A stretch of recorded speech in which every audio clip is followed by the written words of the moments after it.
ഇല്ലേ?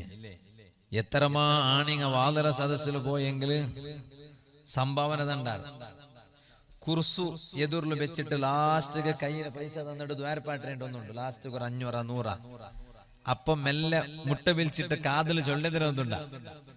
ഉസ്താദ് നാ ഭയങ്കര ബേജാറിലുള്ള ഉസ്താദ്, നക്ക് ഒരു സമാധാനം കിട്ടൂ ദ്വാരക്കൂറും.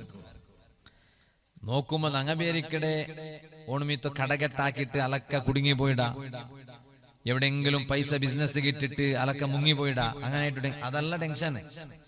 ആ ടെൻഷന് ഇക്കാണ്ടിക്കാലേ, പക്ഷെ അതിനെക്കാണ്ടി വലിയൊരു ടെൻഷൻ ഉണ്ട്. നാലുകും എങ്ങനെയാണെന്നെങ്കില് ഓണ്ടെ പിടിച്ചിട്ട് ജീമത്തോടു കൂടി അർത്തിട്ട് ആണിങ്ങൾ അവസ്ഥയുണ്ടേ. ജീമത്തോടു കൂടി അർത്തിട്ട് ആ അർത്ഥ പക്കത്ത് മുലോടെ പൊടി ഇട്ട് കൊടുത്ത് എങ്ങനെക്കൂ ചൊല്ലുമ്പമേ അപ്പമേ കാറായിത്തല്ലേ. അപ്പൊ അത് അനുഭവിക്കുമ്പോ എത്ര കാറായിക്കൂ. ഇത് ഒരു മാങ്ങ, ഒരു മാങ്ങയുടെ 2 പീസാക്കിയിട്ട് അതിരെ നടുവിലു കാറത്ത പൊടി മുളയുടെ പൊടി ഇട്ട് കൊട്ടുകൊണ്ട് വിഷയം തോന്നല. മനുഷ്യയുടെ ജീമത്തോടു കൂടെ 2 പീസാക്കിയിട്ട് അതിരെ നടുവിൽ അകത്ത് കൊടുത്തെങ്കിൽ എങ്ങനെ?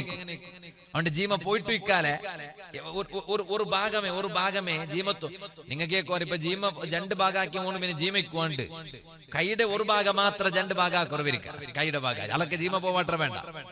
അതിരെ നടുവിൽ മുളയുടെ പൊടി ഇട്ട് കൊടുക്കും. എങ്ങനാവും?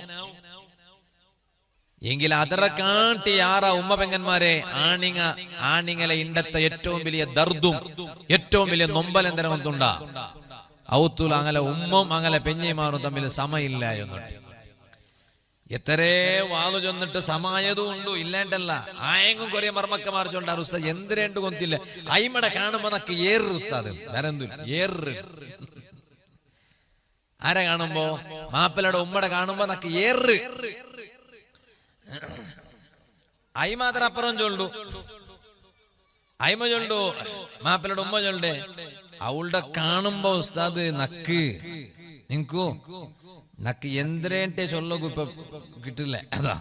അതപ്പുറത്ത് അപ്പൊ നാ ചൊന്നോണ്ട് വന്നേ. ഇങ്ങനെ എന്തേ ആയെങ്കിലും തമ്മിൽ കോംപ്രമൈസ് ആക്കിയിട്ട് എതിർക്കുമ്പോ ആവൂല്ലേ, ഒരു നിലക്കും ആവൂല്ലേ. ലാസ്റ്റ് ഓണെന്തരാക്കിടെ ഓണ്ടെ എതിർക്ക് ಬೇರೆಂದು സ്വറ ഇല്ല, ಬೇರೆಂದು തെരുവില്ല. ലാസ്റ്റ് ഓണാക്കി ഒരു സ്വറ ഉണ്ട്. എന്തിനാ ഒന്നുണ്ടാ? ഉമ്മയുടെ ಬೇರೆ ദൈപ്പാട്ടിയ, പെഞ്ഞയുടെ ಬೇರೆ ദൈപ്പാട്ടിയ. ഓനക്ക് ഡബിൾ ചെലവ്. ഒരു മോത്ര ഫ്ലാറ്റർ ബാഡിക്ക് എക്സ്ട്രാ കൊടുക്കണോ ഇല്ലേ?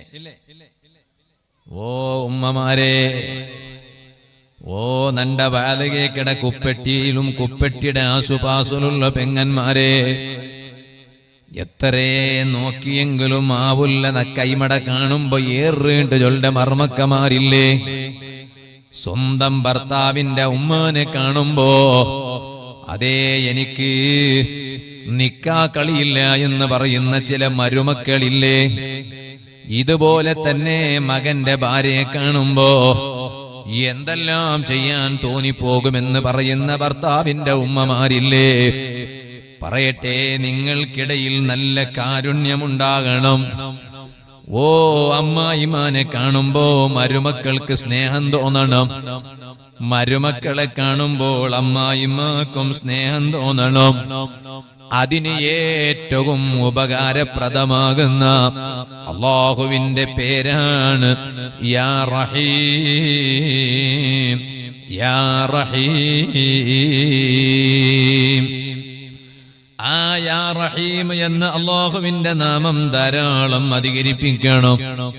അധികരിപ്പിച്ചാൽ അവരുടെ ഖൽബിൽ അല്ലാഹുവിന്റെ സൃഷ്ടികളോട് വലിയ കാരുണ്യമുണ്ടാകൂ എന്ന് മഹാന്മാരായ ഖുർആൻ വ്യാഖ്യാനം നൽകിയ പണ്ഡിതന്മാര് രേഖപ്പെടുത്തുന്നത് കാണാൻ കഴിയോ?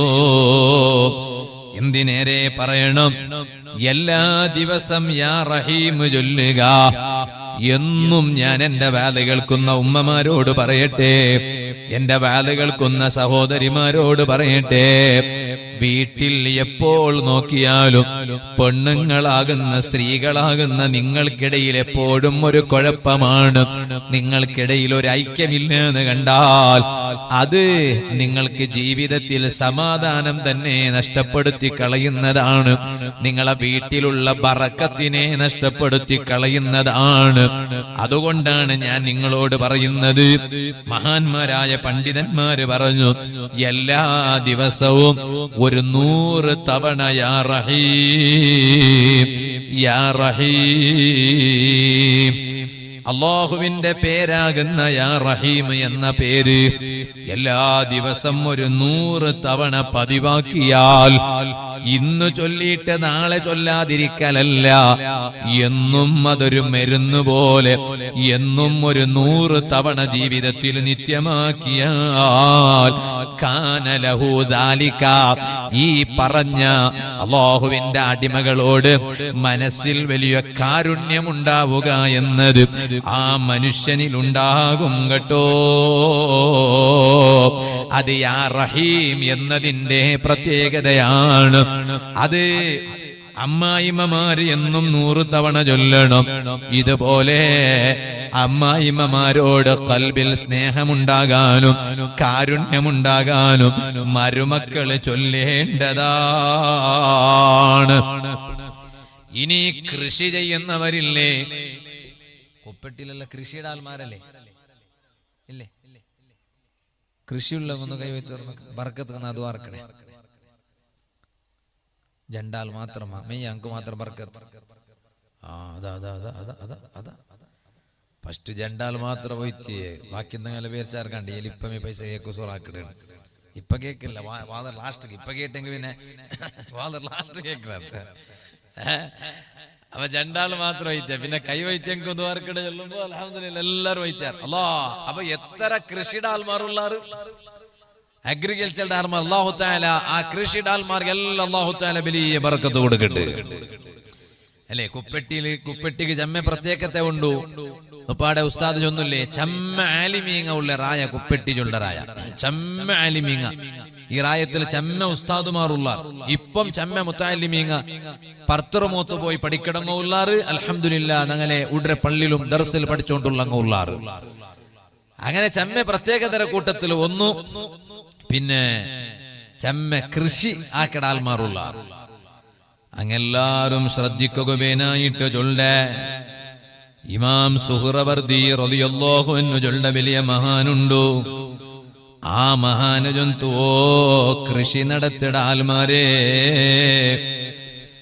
ഈ യാ റഹീം എന്ന് പറയുന്ന പേര്, അല്ലാഹുവിന്റെ പേര്, അത് ഒരാള് അതേ ഒന്ന് എഴുതുകയും ആ എഴുതിയത്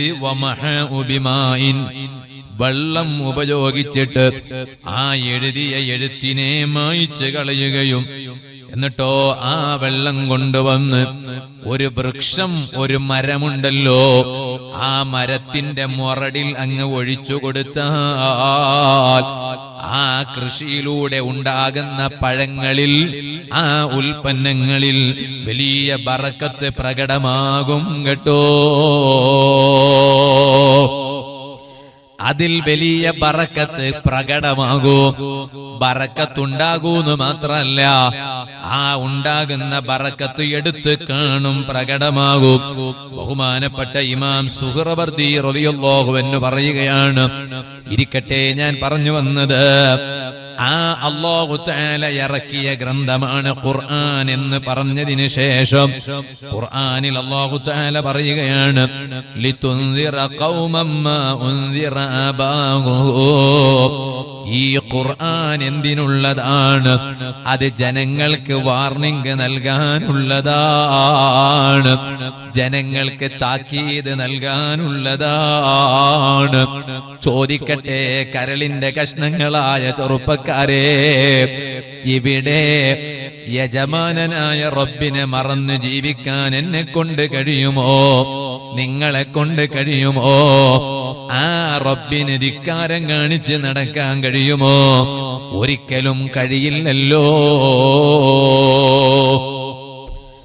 എപ്പോഴാണ് എന്റെ മരണം സംഭവിക്കുക എന്ന് പറയാൻ കഴിയില്ല. ഞാൻ നിങ്ങളുടെ കുപ്പട്ടിയിലേക്ക് വാതിന് വരുമ്പോ അതാ വരുന്ന വഴിയിൽ ലഭിക്കുന്നൊരു സ്ഥലമാണ് ഗേറുകട്ട എന്ന സ്ഥലം. ആ ഗേറുകട്ടയിൽ എത്തിയപ്പോ എന്റെ വണ്ടി ഓടിക്കുന്ന നമ്മുടെ ശിഷ്യൻ, ആ ശിഷ്യൻ അഷ്റഫ് ജൗഹരി എന്നോട് പറഞ്ഞു, ഇന്നലെ ഈ നാട്ടിൽ അതേ ഒരു ചെറുപ്പക്കാരൻ മരണപ്പെട്ടിട്ടുണ്ട്. സുബ്ഹാനല്ലാഹ്. ഇത് കേട്ടപ്പോൾ ആ ഗേറുകട്ടയിലുള്ള എന്റെ മൊബൈലിൽ ഒരു സുഹൃത്തിന്റെ ഒരു നമ്പർ ഉണ്ടായിരുന്നു. ഞാൻ ആ നമ്പറിൽ വിളിച്ചിട്ട് പറഞ്ഞു, ആരാണ് ഇന്നലെ മരിച്ചത്?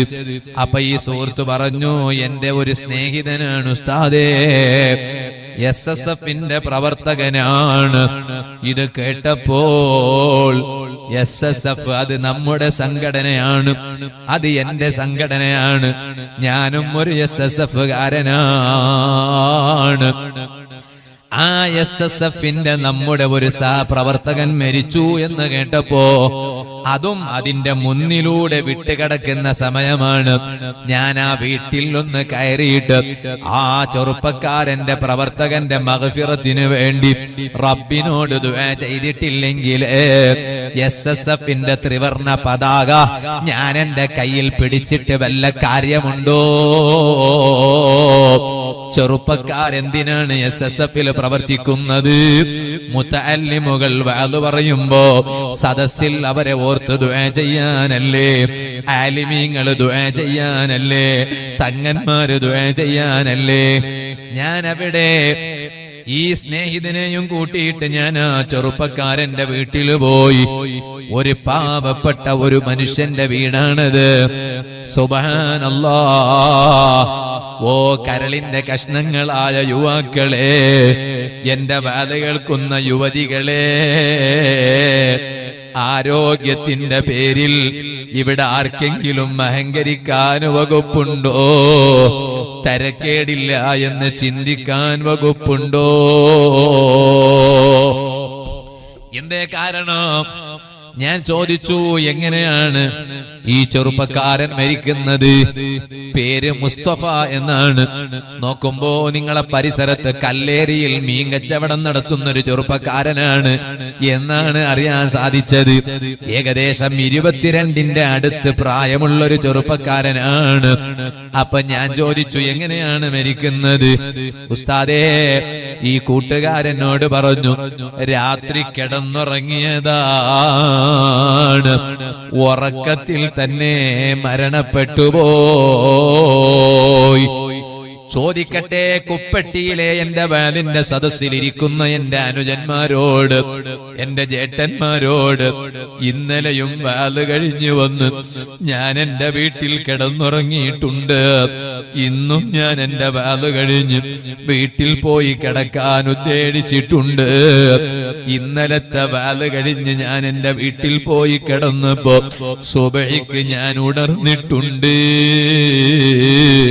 അതേ സമയത്ത് ഇന്ന് ഞാൻ എന്റെ വാല് കഴിഞ്ഞ് വീട്ടിൽ പോയി കിടന്നുറങ്ങിയ സുബഹിക്ക് ഞാൻ ജീവനോടെ ഉണരുമോ? പറയാൻ എനിക്ക് വല്ല ഗ്യാരണ്ടിയുണ്ടോ? വല്ല വകുപ്പുമുണ്ടോ? എന്തേ കാരണം? മുസ്തഫ മരിക്കുന്നത് എങ്ങനെയാ ചെറുപ്പക്കാരാ? മുസ്തഫ മരിക്കുന്നത് രാത്രി കിടന്നുറങ്ങിയതാ, ഉറക്കിൽ തന്നെ മരണപ്പെട്ടുപോയി.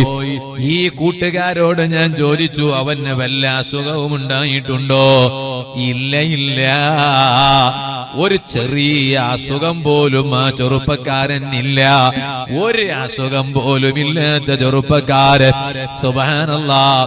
പരപ്പൂ മഖാമുറൂസിന്റെ പരിപാടി തുടങ്ങാറായി. സാധുവാഴി എന്നോട് ഇവിടേക്ക് വാലിന് ഡേറ്റ് ചോദിച്ചിരുന്നു, ഇത്തവണ കൊടുക്കാൻ കഴിഞ്ഞിട്ടില്ല.